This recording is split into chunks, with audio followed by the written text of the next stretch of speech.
મિત્રો આજના લેક્ચરમાં આપનું સ્વાગત છે। આજનો લેક્ચર છે આપણો ધોરણ 10 ગણિત ચેપ્ટર નંબર 9 ત્રિકોણમિતિના ઉપયોગો, જેમાં સ્વાધ્યાય 9.1 દાખલા નંબર 8 આજે આપણે જોઈએ। દાખલા નંબર 8માં શું કીધું છે કે એક ઊંચી બેઠક પર 1.6 મીટર ઊંચી એક પ્રતિમા ગોઠવેલ છે।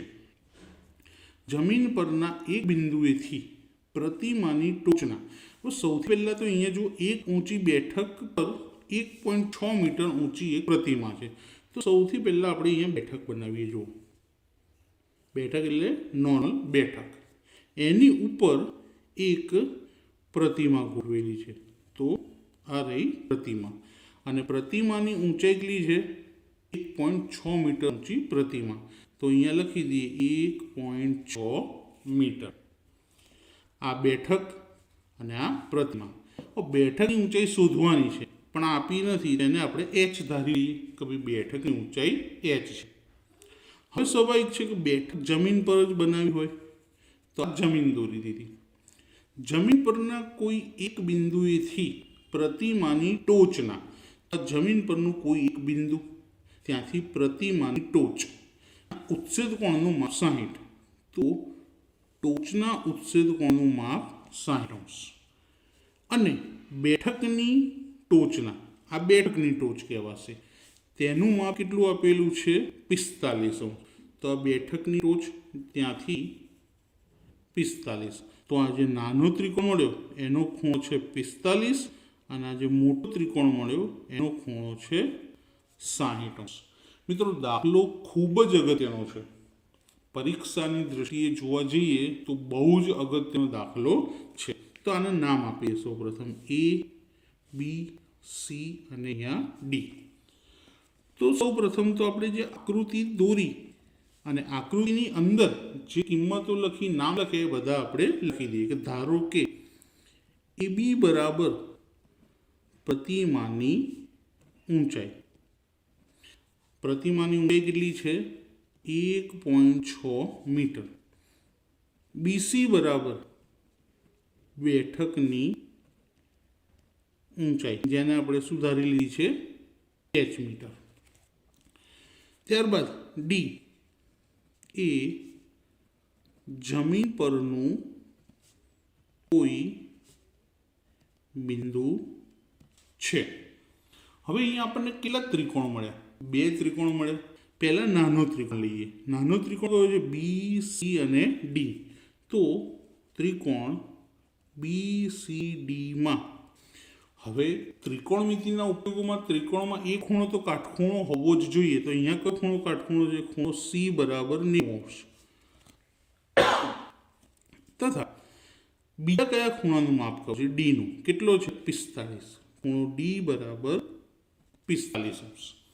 તો હવે ત્રિકોણની અંદર મેં તમને કીધું તે પ્રમાણે કે મોસ્ટલી ટેનનો જ ઉપયોગ થાય છે, કે tan થીટા બરાબર સાબા છેદમાં પાબા, એટલે કે સામેની બાજુ પણ પાસેની બાજુ। અહીંયા થીટા કેટલા છે? 45, આપણે અહીંયા પણ લખ્યા, તો tan 45, 45ની સામેની બાજુ BC, અને આ પાસેની બાજુ CD। tan 45ની વેલ્યુ કેટલી થાય? 1। BCની ઊંચાઈ આપણે શું ધારી છે? h। CD ખબર નથી, તો CD અહીંયા ઉપર લઈ લઈએ, એક સાથે એને ગુણી લઈએ, કોઈ ફરક પડશે નહીં। તો CD બરાબર શું મળ્યું આપણને? h metre. તો આ તળિયું એટલે કે આ જમીનનું માપ ખબર પડી ગઈ। હવે બીજો દાખલો લઈએ કે ત્રિકોણ ACD માં, ત્રિકોણ ACDમાં પણ ખૂણો C તો 90 થવાનો, અને D ખૂણો શું થશે? તો મોટો ખૂણો આવશે, કેટલો? ખૂણો D બરાબર 60°। તથા અહીંયા સામેની બાજુ આપણને મળવાની AC, તો AC નું માપ અહીંયા લખ્યું કે AC બરાબર, હવે AC બે ભાગ પડે છે, જો AB વત્તા BC, AB વત્તા BC। AB નું માપ શું છે? 1.6, અને BC નું માપ શું ધારેલું છે આપણે? h, એટલે કે AC બરાબર શું મળ્યું? 1.6 વત્તા h મીટર। તો અહીંયા આપણને કામ લાગશે। હવે અહીંયા પણ આપણે ટેન જ લઈશું કે ટેન થીટા બરાબર સાબા છેદમાં પાબા. અહીંયા આગળ થીટા કેટલા છે? 60. 90 નહીં જોવાનું, 90 તો બધામાં હોય જ કોમન. કે જોઈશું 60. તો ટેન 60° બરાબર, હવે 60° છે સામેની આખી મોટી બાજુ એસી અને પાસેની બાજુ તો આ નીચે જ આવશે સીડી. Ten 60ની value √3. એસીનું માપ આપણે અહીંયા લખ્યું 1.6 વત્તા h. સીડી અહીંયા સુધી લીધું, કેટલા? h. હવે આપણે એચની વેલ્યુ એટલે કે બેઠકની ઊંચાઈ શોધવાની છે. તો એચને પહેલાં અહીંયા ગુણવા પડશે √3 સાથે. તો √3h બરાબર 1.6 પ્લસ h. હવે અહીંયા આગળ બે અજ્ઞાત એટલે કે ચલ થઈ ગયા. એચને ચલ કહેવાશે કારણ કે એની કિંમત આપણને ખબર નથી. તો એને એક સાઈડ ભેગા કરી લઈએ. આ પ્લસ h છે, ડાબી બાજુ લઈશું તો કેવું થઈ જશે? માઇનસ. તો √3h માઇનસ h બરાબર 1.6. હવે આ બંનેમાંથી શું કોમન નીકળી શકે છે? h. તો √3 ઓછા અહીંથી તો આખો h આવી ગયો કોમન, તો શું આવશે ત્યાં? 1 બરાબર 1.6. h બરાબર 1.6. આ √3 માઇનસ 1 ક્યાં આવી જશે? અંશમાંથી છેદમાં, કારણ કે આપણે hની કિંમત શોધવાની છે. હવે h મળી ગયા, પણ છેદમાં રૂટ હોવો જોઈએ નહીં. જો છેદમાં રૂટવાળી કિંમત હોય તો એનું છેદનું સમયકરણ કરવું પડે. છેદ શું છે? √3 માઇનસ 1, તો એને ગુણવાનું √3 પ્લસ 1 અને √3 પ્લસ 1. અંશ અને છેદ બંને સાથે જે નિશાની હોય એ બદલીને ઉપર પણ ગુણવાના અને નીચે છેદમાં પણ ગુણવાના.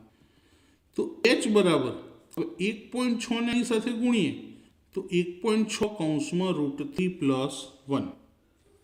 હવે છેદની અંદર તમે જુઓ બંને કિંમતો કેવી છે? સરખી. હવે જ્યારે બે કિંમત સરખી હોય અને નિશાની અલગ અલગ હોય તો તફાવતની જ થાય. √3 ગુણ્યા √3 એટલે કે 3 અને 1 ગુણ્યા 1 એટલે કે 1 અને પ્લસ માઇનસ માઇનસ. તો h બરાબર 1.6 કૌંસમાં √3 પ્લસ 1 છેદમાં કેટલા? 3માંથી 1 જાય તો 2. હવે આ 2નો છેદ 16 જોડે ઉડી શકે? અત્યારે આપણે એને 1.6 નથી વિચારતા, 16 વિચારીએ. તો 16ના અડધા 8. પોઈન્ટ કાપી લઈએ તો શું થાય? 0.8. તો માટે હવે અહીંયાથી અહીંયા લઈ લઉં છું h બરાબર 0.8 બ્રેકેટમાં શું? √3 પ્લસ 1. છેદ હવે વધ્યો નથી, તો આ મીટર. h આપણને મળી ગયા. અને આપણે h કોને ધાર્યા હતા જોઈ લો તો બેઠકની ઊંચાઈને. તો નીચે આન્સર લખી દઈએ કે માટે બેઠકની ઊંચાઈ 0.8 કૌંસમાં √3 પ્લસ 1 મીટર થાય. તો મિત્રો આજનો વિડીયો તમને કેવો લાગ્યો તે જોઈ અને મને જરૂરથી જણાવજો. અને તમારા ફ્રેન્ડ સર્કલની અંદર આને જરૂરથી શેર કરજો જો તમને યોગ્ય લાગે તો. અને ચેનલને સબસ્ક્રાઈબ કરવાનું ભૂલતા નહીં, જેથી આવા નવા વિડીયોની લિંક તમને મળતી રહે. Thank you.